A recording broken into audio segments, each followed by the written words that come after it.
turun emisi dikit. Jadi Bunga. benar tadi, memang panggilan kan jam 10 tadi saya ceritakan. Dan telah datang tadi ke UPPA, ada ketemu dengan PPA, kuasa hukum ataupun penasihat hukum dari saksi yang menyatakan bahwa belum bisa hadir dan karena sakit di luar negeri di Malaysia. Nah, namun kami tidak menerima surat keterangan, ya kan, belum menerima surat keterangan.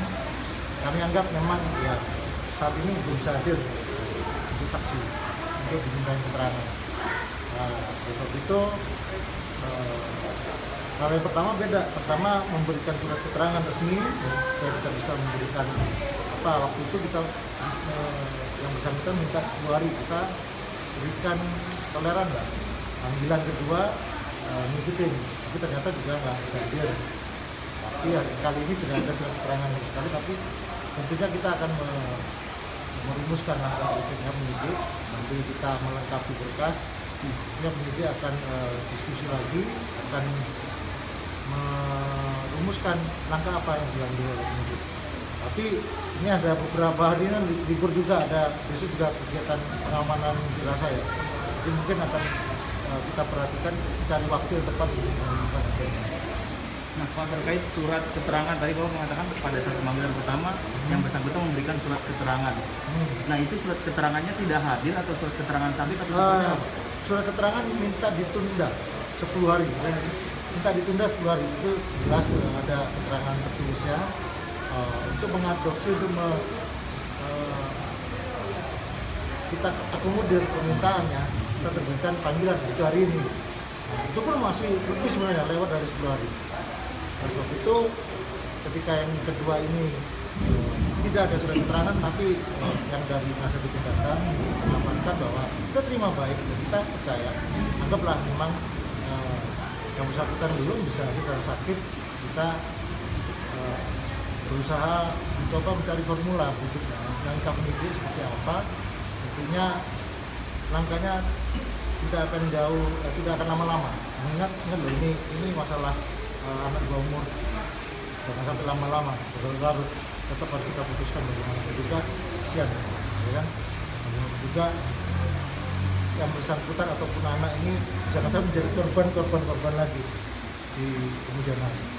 Pak, artinya nggak perlu menunggu dari pihak Halilintar datang nih, polisi tentu sudah bisa menentukan sikap nantinya ke depan atau seperti apa, atau harus dijadwalin lagi tanggal berapa ketemu atau gimana? Iya, belum. Makanya ini kan masih baru, kita kan memanggil saksi jam 10 hari ini dan baru diberitahu bahwa 1 jam atau 2 jam lalu bahwa yang bersangkutan tidak bisa hadir. Nah, kita menyiapkan langkah berikutnya karena proses ataupun rencana penyidikan kan sudah susun oleh penyidik. Penyidik itu nggak cuma satu aja, Mbak, Mas. Yang disidik itu nggak cuma satu, ada satu penyidik bisa sampai 10-20 kasus berjalan. Nah, oleh sebab itu tidak serta-merta besok langsung langkah selanjutnya seperti apa, tidak bisa. Dia masih ada jadwal penyidikan kasus-kasus yang lain. Itu juga sama, ada prioritas, ada yang kasus ini dan lain sebagainya. Tentunya kita selain membicarakan lagi, diskus lagi tentang masalah ini, langkah apa yang kita ambil, menyesuaikan juga perencanaan pendidikan ke depan seperti apa, karena dia harus disesuaikan juga. Dia punya jadwal pemanggilan untuk besok dan seterusnya. Tidak bisa penyidik direntet langsung cerat harus selesai, nggak bisa. Intinya ada selama tidak menyalahi prosedur dan timelinenya pas, itu tidak ada masalah. Kewenangan di hadapan penyidik. Tentunya langkahnya itu kami nggak bisa jawab terlalu cepat. Kapan atau pastinya kapan nggak bisa. Kita balik lagi, kita sesuaikan di perencanaan pendidikan yang ada. Itu jawabannya. Jadi kalau ditanya besok lusa nggak bisa jawab itu. Karena kita pasti bicarakan dulu, menyesuaikan rencana pendidikan yang ada, kemudian kita jadwalkan apa berikutnya langkah yang diambil. Kira-kira seperti itu. Tadi kan udah 2 kali pemanggilan. Ya. Katanya akan melakukan gelar perkara. Apakah kemungkinan akan menuju gelar perkara atau gimana, Pak? Gelar perkara itu kayaknya diskusi kita udah sering ya ngobrol. Tadi juga saya gelar. Kalau kita ngobrol masalah perkara itu kan, namun penentuan untuk gelar menaikkan status, nah itu ada prosesnya. Yang pasti kita akan sikapi dulu dengan tidak hadirnya saksi yang sudah 2 kali kita panggil, kemudian dengan keadaan yang ada, kondisi yang ada, yang bersangkutan di luar negeri kah ataupun sakit kah, nah, kita perlu cross check juga kan. Nah, tetapi proses ini membutuhkan waktu sebelum naik ke gelar yang berikutnya ataupun penentuan apakah ini masuk unsurnya atau enggak, itu nanti berikutnya. Karena ada beberapa keterangan yang butuh kita lengkapi, itu makanya kita membutuhkan panggilan saksi. Berarti ketidakhadiran hari ini tidak disampaikan melalui surat keterangan ya Pak, hanya lisan seperti itu. Hanya lisan gitu. Tapi secara prosedural apakah diterima atau seperti apa? Ya kalau faktanya ya itu masalah normatif Mas ya. Sekarang kita bilang, Mas kalau sampai nggak datang karena nggak ada lembarannya juga nggak enak. Maksud kita kita membohongi hati nurani kita. Faktanya datang, kita tampung aja, nanti kita diskusikan. Nggak ada masalah sebenarnya mau pakai surat atau enggak.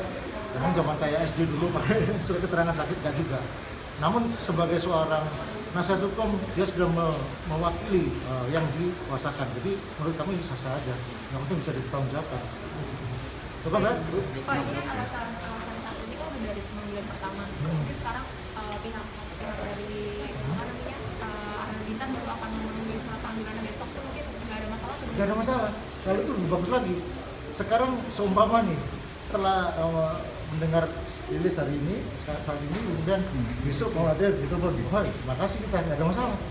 Karena apa? Mempercepat proses penyidikan, ya kan? Itu akan masuk bagian dari kooperatif. Dalam artian kooperatif itu bukan hanya kita menjudge tersangka kooperatif tidak kooperatif, enggak. Saksi juga kita bilang kooperatif dan tidak. Ada saksi yang kooperatif, ada pelapor yang kooperatif, ada pelapor yang tidak kooperatif dan lain sebagainya. Belum tentu kita kata-kata kooperatif itu negatif. Tapi kalau yang namanya tidak kooperatif ya cenderung tuh negatif. Nah itu aja kira-kira. Jadi kita welcome kapanpun, karena nggak ada lagi pemanggilan ketiga kan, nggak ada kan saksi. Berarti masih ada kemungkinan untuk Kemungkinan penjemputan kan paksa itu. nggak ada penjemputan paksa Mas. Yang ada adalah surat perintah membawa saksi itu harus